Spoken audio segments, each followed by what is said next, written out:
Yeah, can you hear me? Okay, yeah, I can hear Ben a bit better now. Okay, Okay. perfect. We always Perfect. have these AI or not AI, AirPod problems where like we put it in and then it works and then it just cuts off. So we have Oh, to use like the iPhone. yeah, Yeah. AirPods. But yeah, I can hear you more or less. Perfect. Perfect. So you're living in Dubai right now? I'm living in Dubai.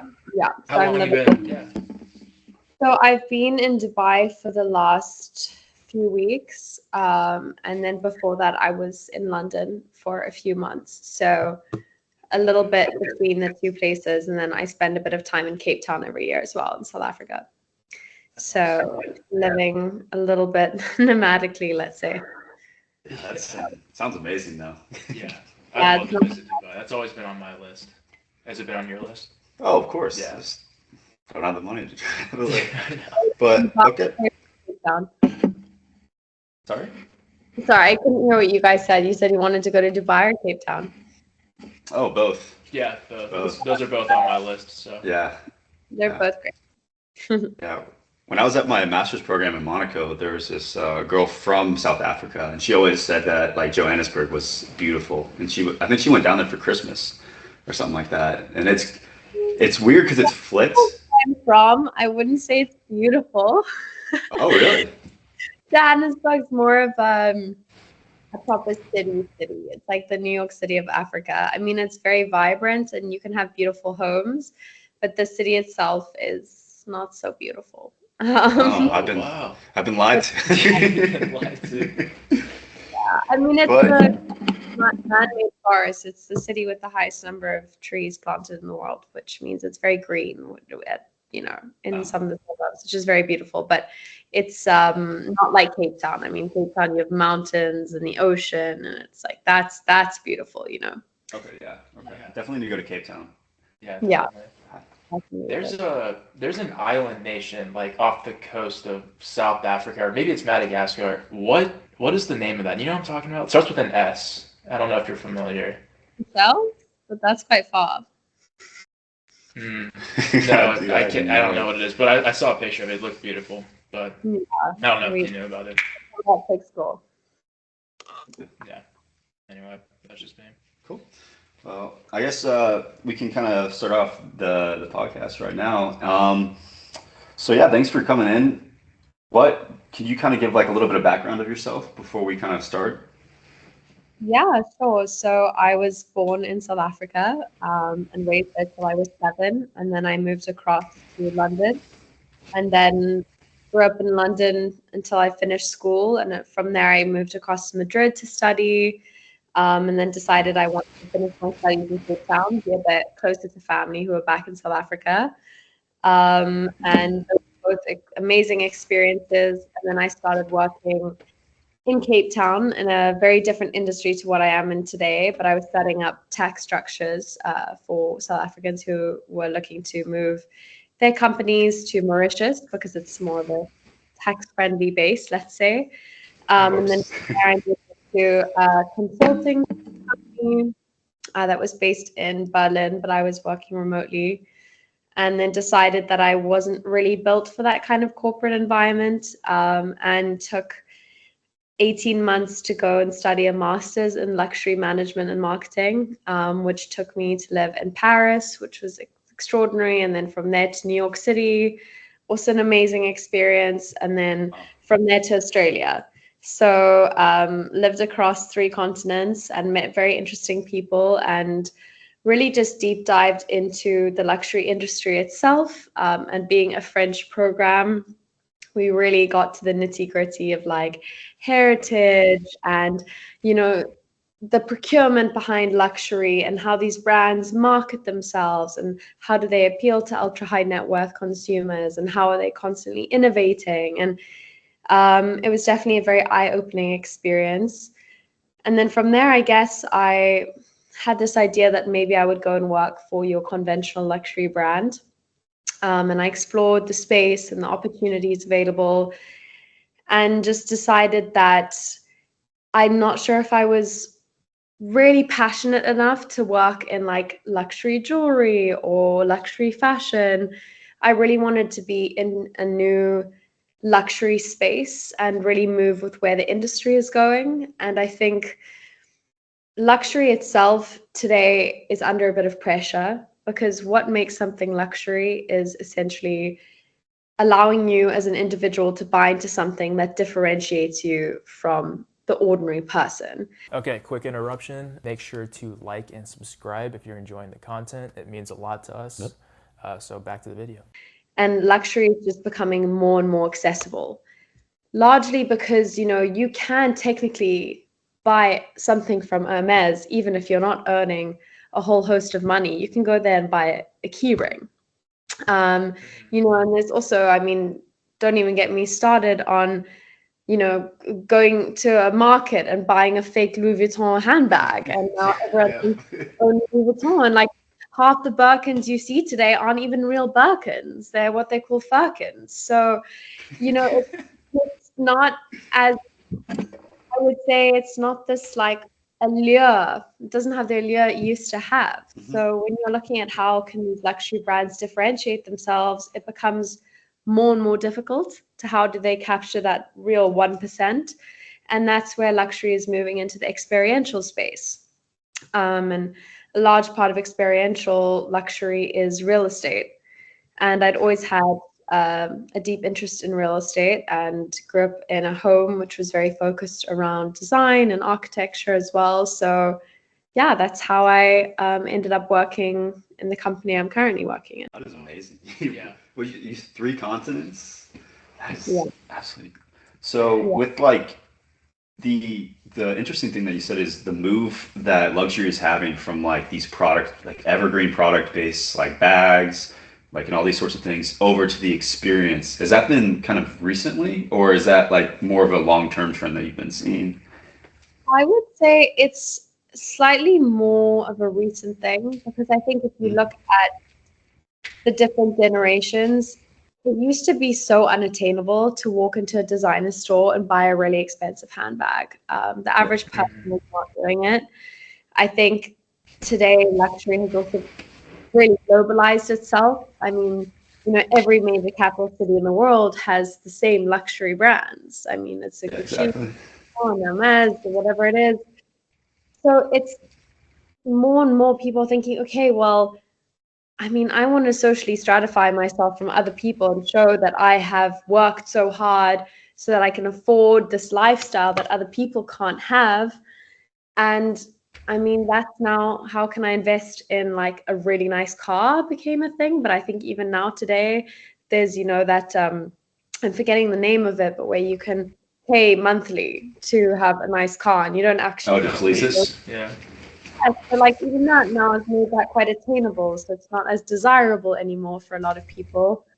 And so I think, you know, these luxury brands had to realize, okay, well, we still want people to entirely buy into our brand, but how can we really capture that 1% of people? So that's how the branded residences.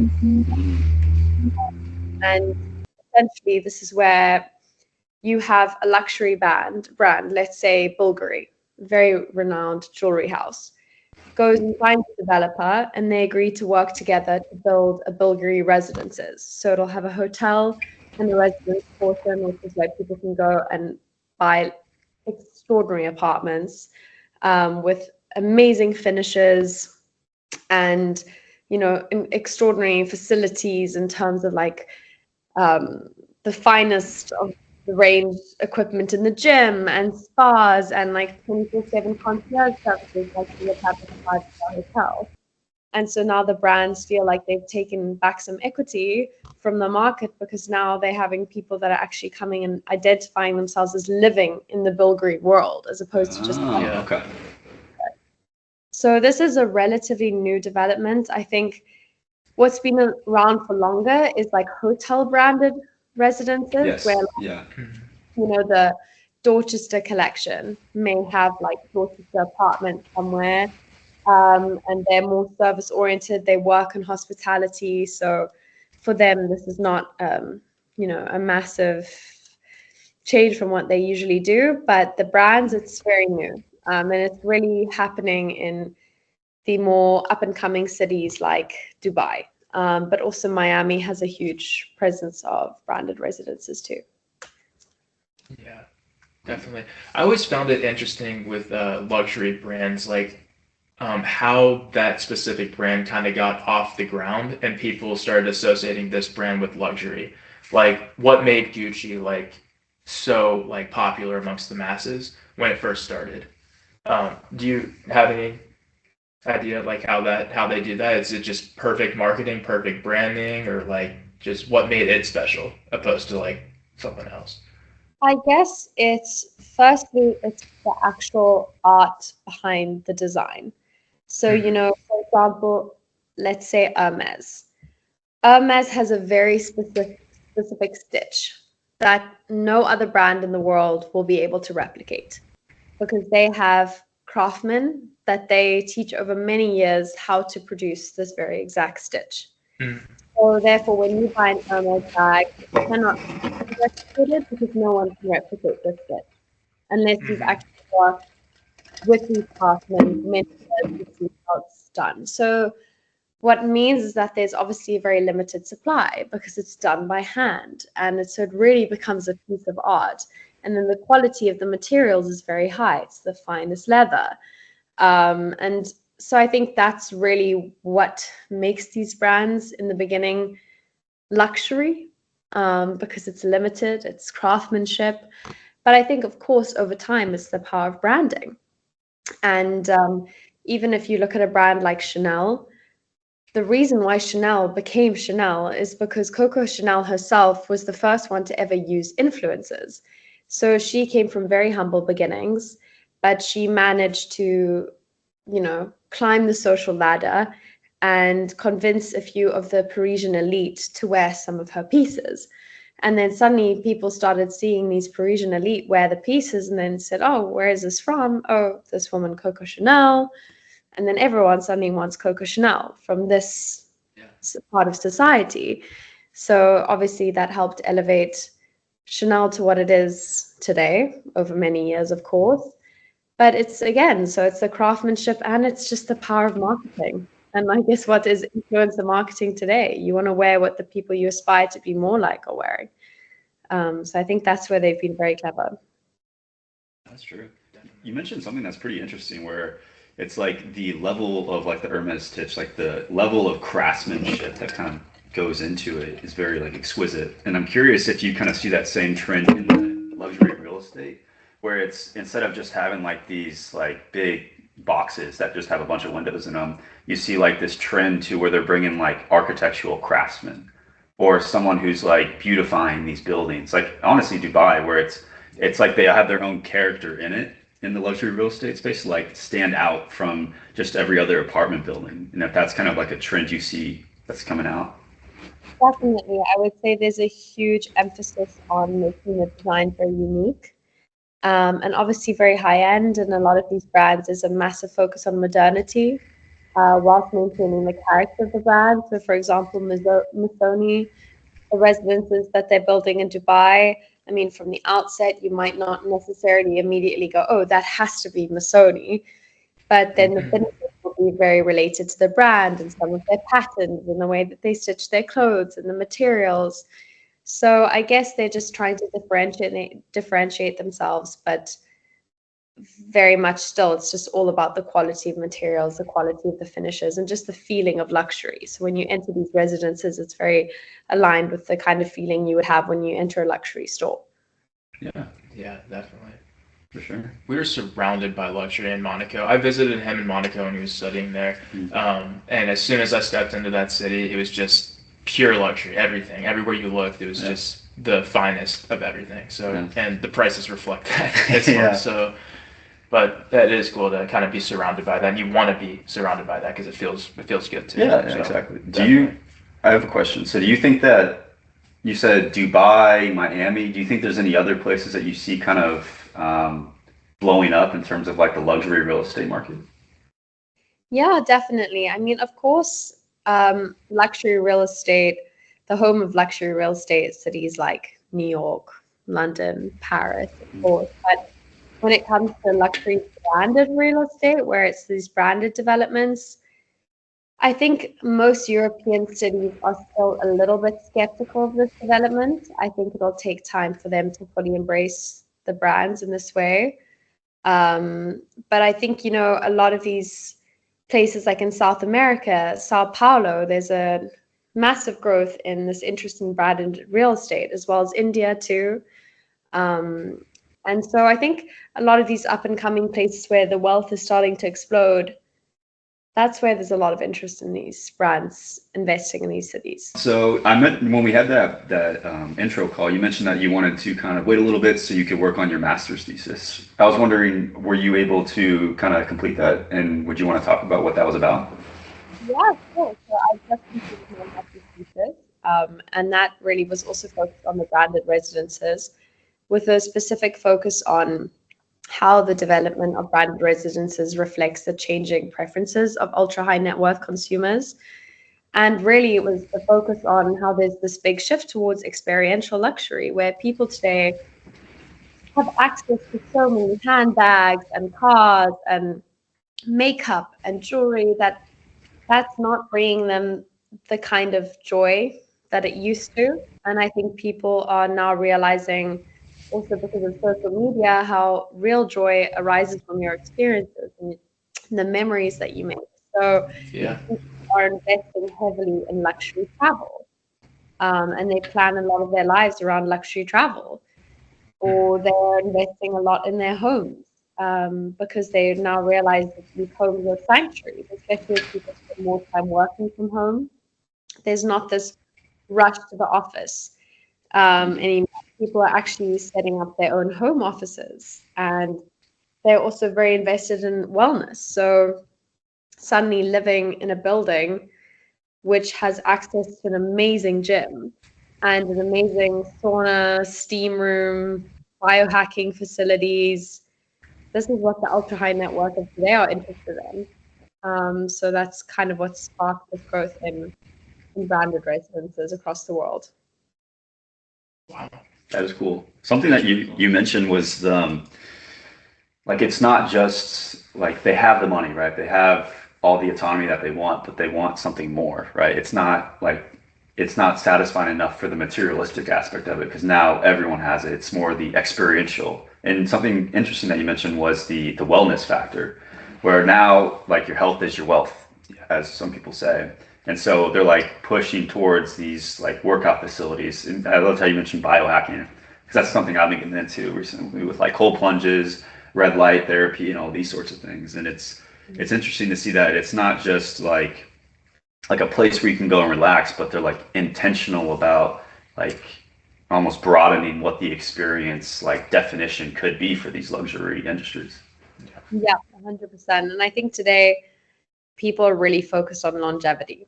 That's also how people differentiate themselves from others. Like, I have the resources to spend 3 hours of my day focused on wellness, whether that be I work out for an hour and a half, and then I steam in sauna for half an hour, and then I journal and meditate for another hour. It's like there's Veblen, who's a very famous philosopher, and he also discussed that it was the theory of the leisure class, that the wealthier you are, the more time you have for leisure. So what differentiates the average person from an ultra high net worth individual is access to leisure, and leisure being time. So, wealthy people just want to increase the amount of time that they're on the planet because they're living a long life. And they are also, they have the time for it. So they have the time to take care of themselves and make sure that they're cooking really amazing meals, or someone is cooking great meals for them, or whatever it is. Yeah, I think companies have really like understood for a while that the health space is really like the gold rush. Like, everyone wants to get into it. I was watching a video. There is a grocery store in California. I can't remember the name of it, but organic. Yes, yeah. But there's strawberries that are going for like $25 Jeez. for like one small like container, and that's like luxury food, and people are buying into it because they want the highest quality. So companies are getting smarter. Like, everyone wants to, have longevity. Yeah. And then there's gyms too that are like $450 a month. Yeah, but you get everything. Yeah, I was gonna say, like, it couples not just like a weight rack It's like also like as you said, like a sauna, like a cold plunge, Hmm. like all these different things that like are important to not like important to your health, like Yeah. not just working out in like a gym. Yeah. Yeah. They're Yeah. getting in every space. And to have that convenience in your home. I mean, Oh yeah. it's like people, it becomes part of your everyday life. It's no longer just an added thing you do a few days a week. It's something that's part of your daily routine. Yeah. And yeah, and I think that's a positive movement that people are taking care of their health more than before. So I think that's where a lot of these branded residences, especially in Dubai, there are a few that aren't particularly well-known brands themselves.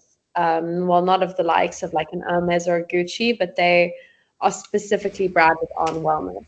So there was a residence called Zero, and Zero's whole MO is just longevity. And so they're building these extraordinary residences where it's all focused on like the lighting is, plugged into your circadian rhythm. So it makes sure that, in the morning there's a certain light that reminds your body it's morning. And you're Wow, that is really cool. You do that, right? Don't you have the Yeah, I have like sundial a clock? little sun clock.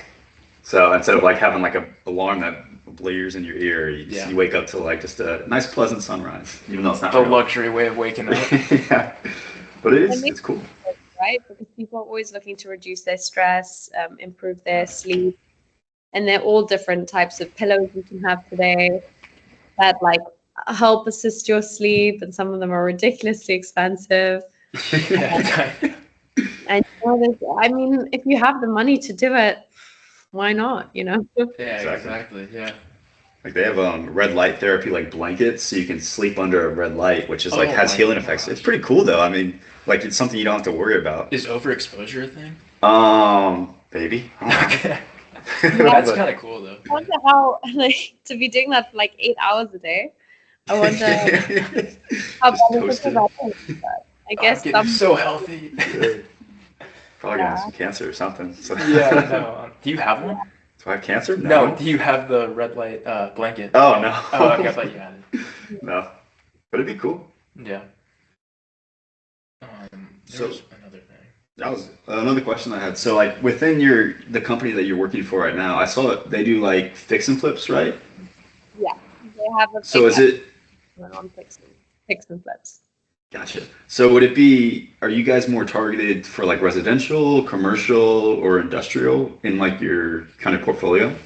More residential. So there's a massive opportunity in the market in Dubai that I wouldn't say is being fully exploited by many residential real estate brokers or developers today, and that being that Dubai has a whole host of buildings and the city is constantly under construction.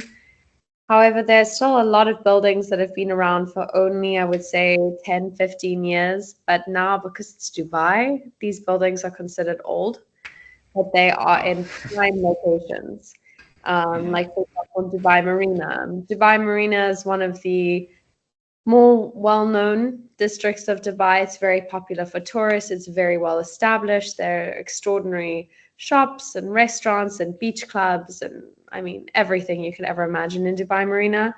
But the buildings have been around since about 2007, maybe some 2010, 2012. And Dubai, that's old.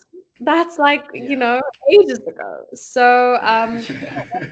areas, but the apartments don't have the finishes, the lights that people expect today from Dubai. So there's a massive opportunity in acquiring these apartments, renovating them and selling them and making a lot of money. So that's what the area we've been exploring at the moment. But it's also our models all focused around like mostly pooled investments. So you'll have a few different investors put their funds into acquiring one of these apartments. We'll complete all the renovations and then we'll sell them using our brokerage. And then any kind of investor earns very attractive returns. So they don't end up with the apartment themselves, but they just earn some of the profit. So that's Yeah. kind of a model we've been focused on at the moment. Yeah. Where would you say like the most prime real estate like district in Dubai is? Because I saw there's houses like on those like man-made islands that are kind of shaped as like a palm tree, maybe. Yeah, the palm. So, I mean, it's hard to say exactly where the most prime area of development is in Dubai because it really depends on what kind of consumer profile you're looking at. Mm. Because an area like the Palm Jumeirah, which is the famous palm that you see, Yeah. that's mostly, there's a lot of hotels, there are apartments, there's a lot of villas. So that's key prime real estate. A lot of people would like to go in the Palm because you have access to beaches, it's beautiful, it's very well established. But then you have districts like downtown Dubai, which is where you have Dubai Mall, which is a huge attraction for a lot of people. And that's also very close to where most of the offices are. You have the financial district, FTIC, and that's where, you know, if you are based there, you have 0% corporate income tax if you have an office there. So a lot of the ultra high net worth individuals or anyone working in corporate wants to be close to that area because traffic in Dubai is insane. So it really just depends on what your profile is, you know. But I wouldn't say there's anywhere in Dubai that's not growing today. Every single district is just attracting more and more people. There are tons of people that are moving to Dubai each year, and now Dubai has the largest airport in the world, and now they're building a new airport and shutting down the old airport, and this new airport's going to be 3 times the size of the existing airport. And when that opens, I mean, Dubai will be even more of an epicenter. And, you know, so there'll be more people moving to Dubai. And it's, you know, I would say Dubai initially, the major attraction for a lot of people were the tax advantages here, 0% income tax. And then initially what was 0% corporate income tax across the city. Now that's restricted to FDIC and the rest of the city is 9%. Still pretty good. And, you know, now people are actually moving here for the lifestyle because the city's become very established with great beaches. There's a big health and wellness focus down here, a lot of amazing gyms, and, you know, paddle's a huge thing here, and run clubs, and people who are interested in this lifestyle love that. The restaurants are extraordinary. There's more and more culture in terms of art galleries and museums and concerts and sports events. So more and more people moving here purely for the lifestyle. Yeah, no, like the tourist market in Dubai has to be huge, and that's like where like a lot of the funding maybe comes from for all this infrastructure. Yeah, I was curious, like zero, you said zero income tax and zero, well, I guess it's 9% corporate tax outside of the FDI. How do they like pay for all this? Is it just the nationalized oil or? Yeah, I guess the Emirates have a lot of oil, but Dubai's been very clever. They realized that, you know, they themselves, as an emirate, don't have as much oil as some of the other emirates. So they've had to diversify, and they've been very, very clever. So, you know, they have solely by not having taxes attracted a lot of money to Dubai, just on that alone. So, you know, they didn't really need to do much beyond that. And of course, they have invested so heavily in their infrastructure. And you know, living in a city where there's development and there's a big focus on making life easy for people, it's super safe. I mean, you could leave your laptop on a random street in Dubai and go do your thing for 8 hours and come back. It'll be sitting there. No one's going to touch it. You know, wow. What a wonderful city to live in. I mean, I come from South Africa. Definitely not the case. And I mean, even London today, which is also a city very close to my heart, having grown up there, I mean, it's not a safe city anymore, sadly. You know, so it's very nice to live in a city where as a woman, I can also walk in the middle of the night and I know nothing will happen to me. It's great. And also in terms of like, every single time they have a goal in mind, so these vision plans that they've had, they always exceed the goals and exceed people's expectations. So now they have a Vision 2040, which is quite extraordinary. They'll make the whole city a 15-minute city.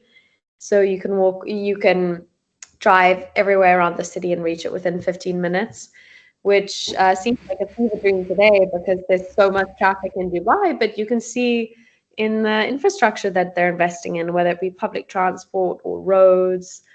And yeah, it's just nice to, I guess people just would rather invest in a city where they see the government's actually trying to make it a very livable place. Yeah, I wish. So, yeah. No, exactly. Do Yeah. you think that kind of sets the precedent almost for what like not like a futuristic city, but just like a city in general should look like? Yeah, it like sets a Because standard. it's like, I mean, there's a lot of cities in the US where, I mean, they're kind of decrepit and they're kind of, I mean, like Detroit. I mean, New York City's not, yeah, I mean, It's not terrible. yeah, but I mean, it's not great great. But you kind of see this precedent where it's like the zero income tax, like it's not necessarily like they're trying to profit, but they're just inviting money to come in and like innovation to excite and to like kind of bolster people and move them forward. And it kind of seems like a great, not like a business model, but like a good model for like city planning where you just kind of step back and let the innovation happen. Yeah.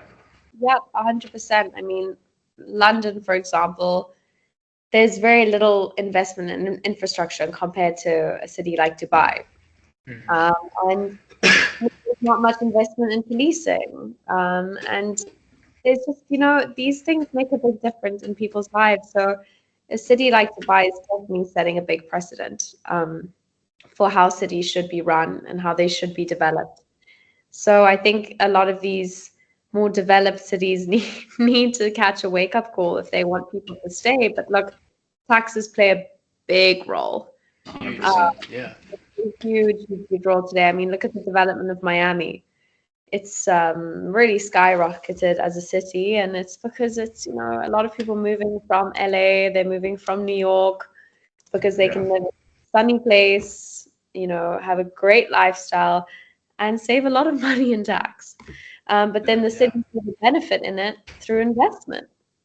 People are buying expensive real estate. They're shopping in the stores. They're eating in the restaurants. So, it's a pretty positive cycle. And so I think, there's going to have to be a lot of changes in Europe if they want to start seeing some of the wealthier people stay in their cities and invest. Yeah, exactly. Yeah. I think that just like, from my personal opinion, that just comes from like the government kind of taking a step back and just letting the innovation happen, not necessarily trying to dictate, hey, this is what should happen. And I don't know if that's kind of how it is in Dubai, where it's like the government's kind of taking the charge with the infrastructure, or if they're kind of letting like the contractors and the people kind of establish the goals and kind of dictate what the plan is and how it comes about. I would say you have a bit of both. So, for example, in Dubai, there's a massive developer called Emaar, and Emaar is largely state-backed, and they've really led the president. I mean, a lot of the buildings you see in Dubai are Emaar.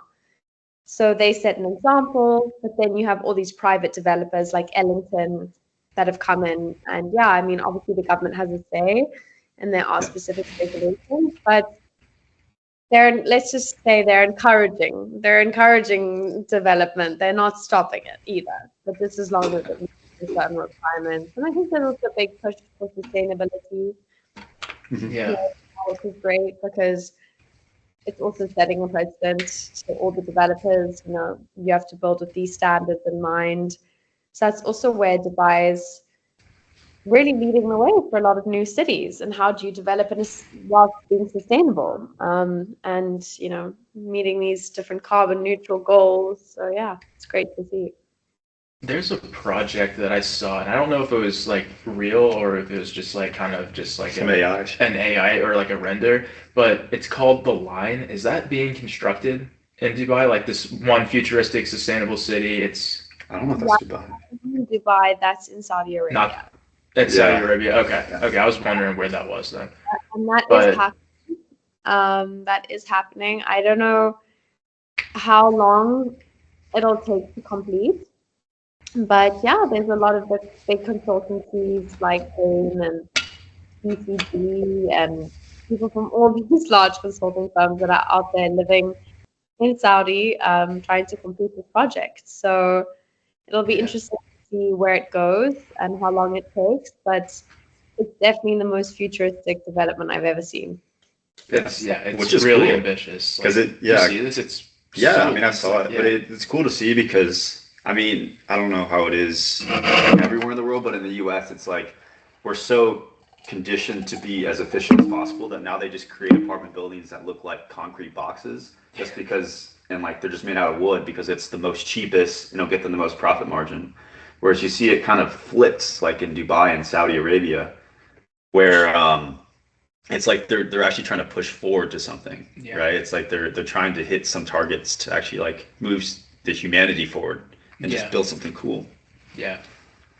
Because yeah, no, like the apartments here, some of them, they're just uninspired. It's just Yeah, everything's the same. It's a just a cookie profit. cutter. Like yeah, exactly. Like how do we make as much money as possible off of this Yeah. apartment complex? Which I think you can. It's not like an either or. I think it's a both, as you see in like Dubai, where it's kind of like the government steps back, but they provide like goals, and Yeah, people are it's just motivated kinda- to. Yeah, people are motivated. yeah, Yeah, they're but motivated. I do hope it sets a precedent. I mean, like I think it I don't- should. Miami. That's a good point with Miami. Like people are moving there because of tax reasons. Yeah, that's like and when I also there's a huge tourist market in Miami, so that helps pay for it. Kate, you there? Yeah, I'm back. Okay. We're here. Perfect. But yeah, no, there's a huge tourist market for Florida, and that's what's helping pay for that infrastructure. Yeah. I mean, money talks. It does. So, Yeah, New York's got a big tourist market, but their taxes are so high. Like Yeah. so people are moving especially away, so with they're the losing that. social democrat coming in, increasing taxes and all. But so yeah, something that you mentioned too, Kate, was the sustainability, where I think it's an interesting perspective where you have like Europe, which is very ESG like heavy, versus Dubai, which has also some. I wouldn't really call them ESG. Maybe you can allude to that, but it's like Dubai leads in innovation with these carbon neutral like standards, and Europe does as well, but Europe is kind of faltering, whereas Dubai is prospering. What's your opinion on why that is? I would say because also, Dubai is working with a blank canvas, more or less. There's, huge tracts of desert to which they are building on. And so they're starting from the ground up.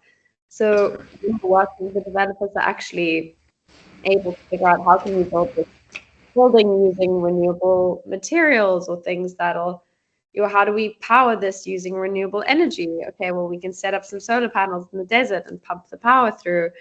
And again, that's all investment in infrastructure.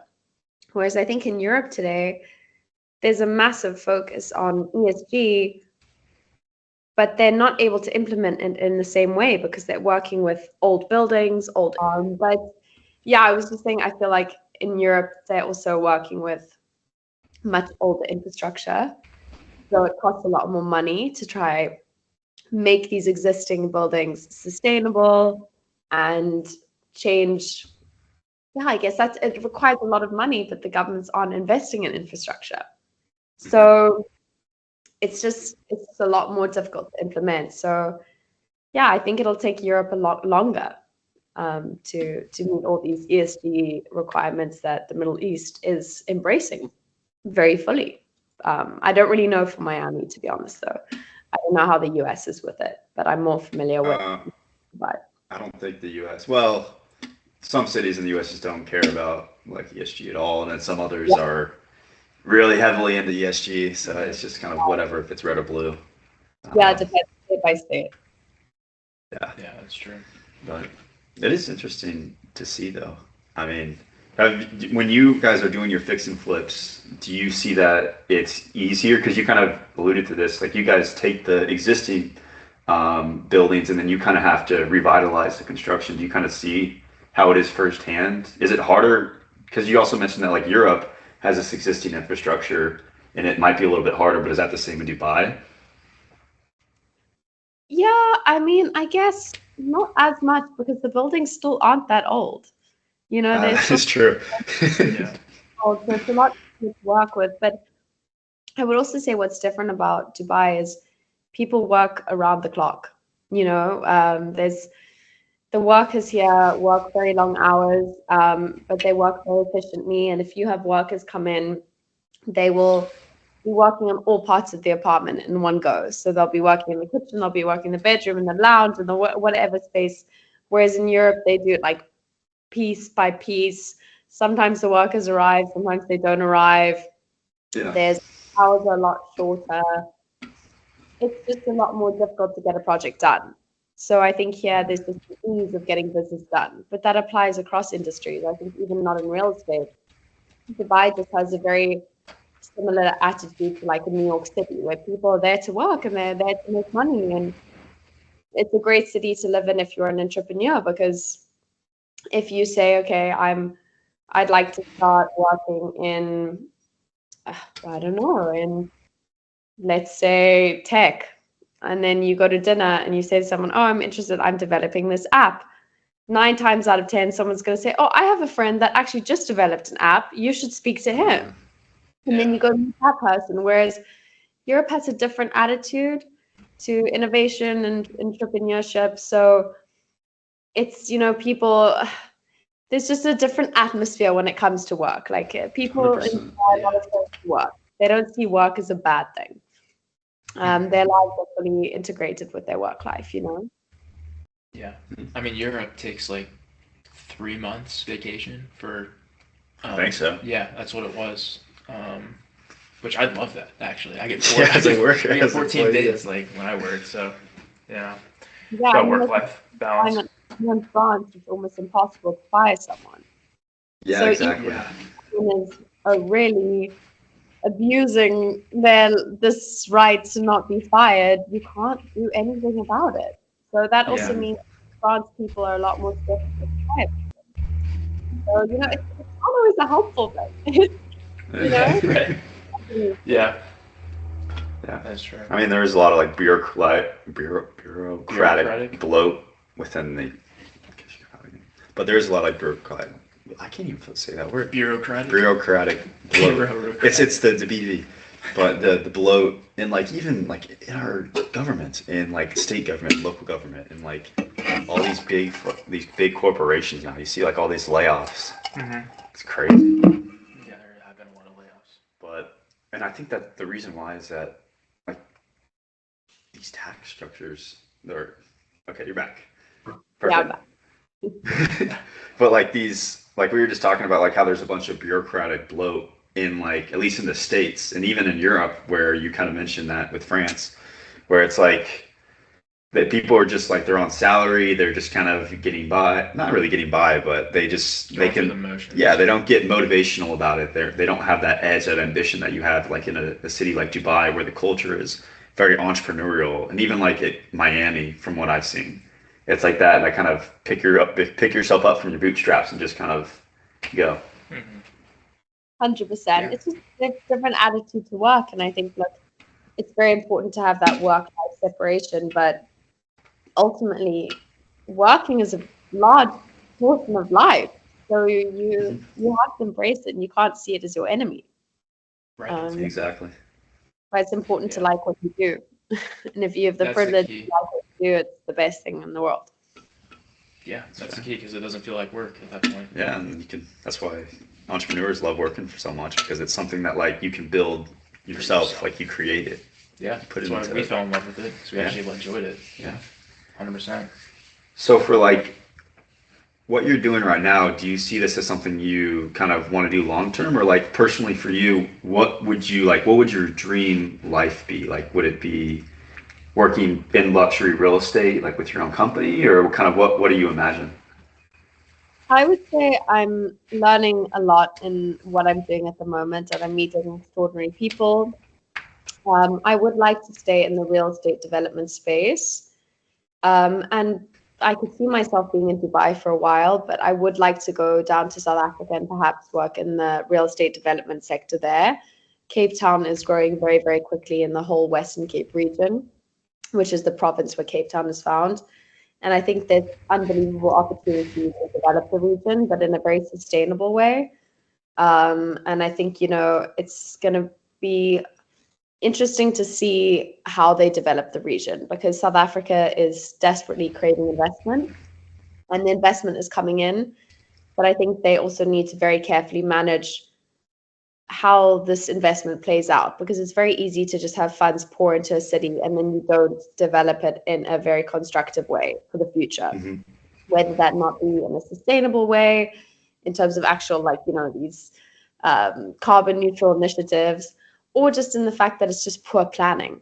Or is it going to enable the right kind of employment that the the country needs? So I really see myself working in that space, in the real estate development space down there.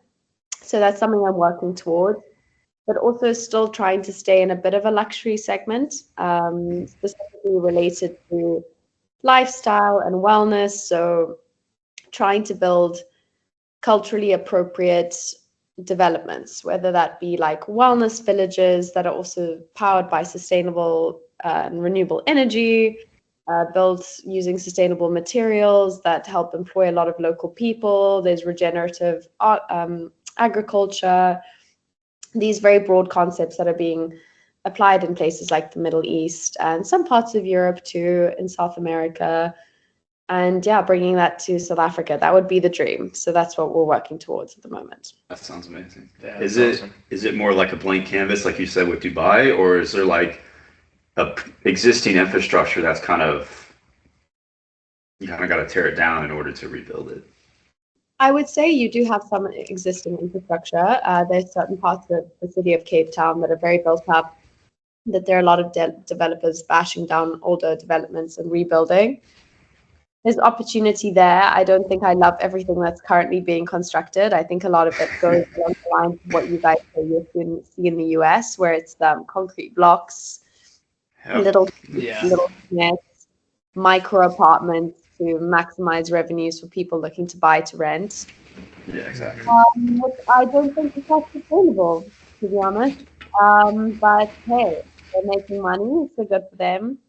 But I would say I'd be more focused on some of the districts where currently there's just farms or very old towns, and building in a sustainable way, maintaining these communities, maintaining our heritage, and really making sure to support the environment, as opposed to just, building blocks and blocks of apartment buildings that do Yeah, absolutely exactly. environment and for cultural preservation. Yeah, I would say a bit of both. Cool. Yeah. Yeah, I think it was lost on at least the US for sure, where it's having that sustainable, like, I mean, sustainable, yes, but honestly, like a holistic view. Because, like, some of the stuff you see in Dubai where it's got, like, trees growing in the buildings and, like, you can put solar panels on the side and, or even like a water refiltration system, like a completely self-sustaining building would be a lot more, like, beneficial. And then even something you said I thought was really cool is, like, culturally, like, built-in culture to it, because it's, as you say, like on an international setting, it's like the same thing that's built in the US shouldn't be built in South Africa. Like, we build concrete blocks and I think we're pretty good at it, but it shouldn't be built in South Africa, right? You should be integrating your own culture into it.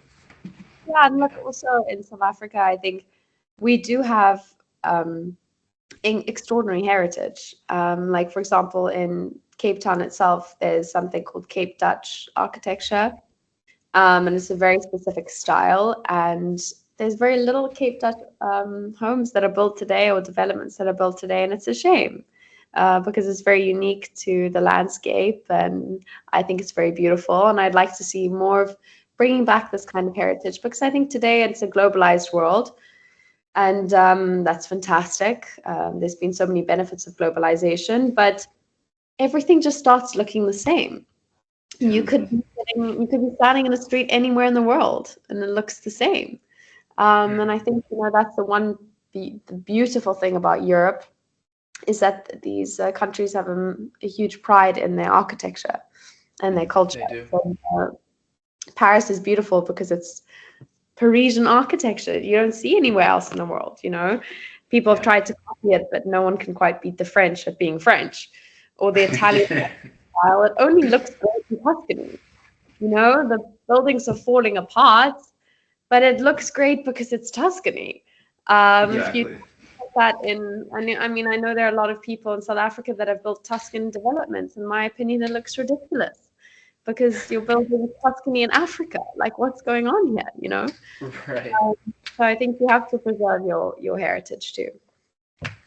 Yeah, I really enjoyed Nice's architecture.